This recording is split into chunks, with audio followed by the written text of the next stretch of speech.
भाइ पत्रकार हो कि तिमी के हो? तपाईको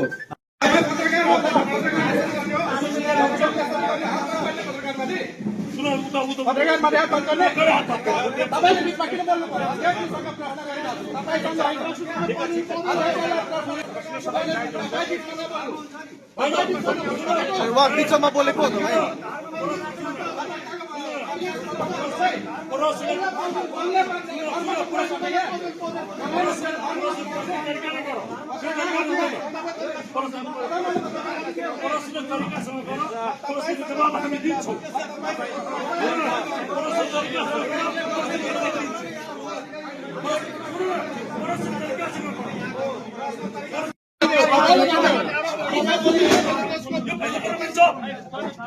मैले भनेपछि जवाब दिइसके नि हो त वो बिचमा उ किन बोल्नु पर्छ?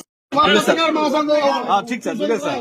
यो नेपाल पत्रकार महासंघको यस्तो सदस्य भएर यस्तो गर्छ यो नेपाल पत्रकार महासंघ नेपाल पत्रकार महासंघ यहाँ पालिकाको प्रवक्ता बनिरहेछ नेपाल पत्रकार महासंघ संसदीयका सदस्य प्रश्न मलाई प्रश्न गर्नुभयो प्रश्नको जवाब दिए साइडमा उहाँ किन बोल्नु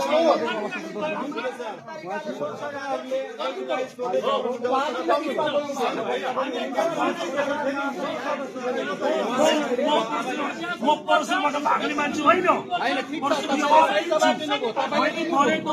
मैले चलाएको छु म प्रश्नको जवाब दिन्छु नि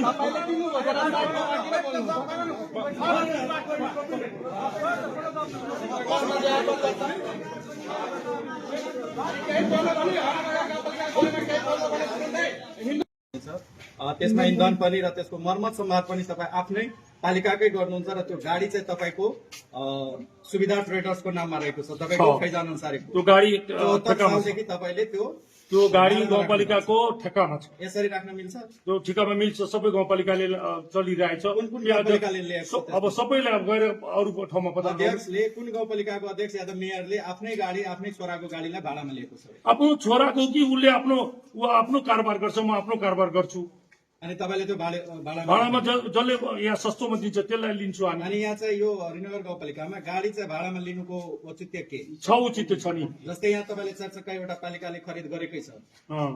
त्यो त्यसबाट पुगिरहेको छ महालेखा परीक्षकले पनि त्यो चिजलाई अल्ल्याएको छ छैन ल्याएको अल्ल्याएको छैन छैन तपाईँ हामीसँग प्रमाण छ त्यसको। त्यो प्रमाण छ त प्रमाण पेश गर्नु अगाडि अनि तपाईँले यो चाहिँ राख्नुहुन्छ भाडामा गाडी राख्नुहुन्छ भाडामा राख्ने मासिक कति बुझाइरहनु भएको छ? कति लिइरहेको छ? 75,000 को दरले बुझाइराख्नु भएको छ।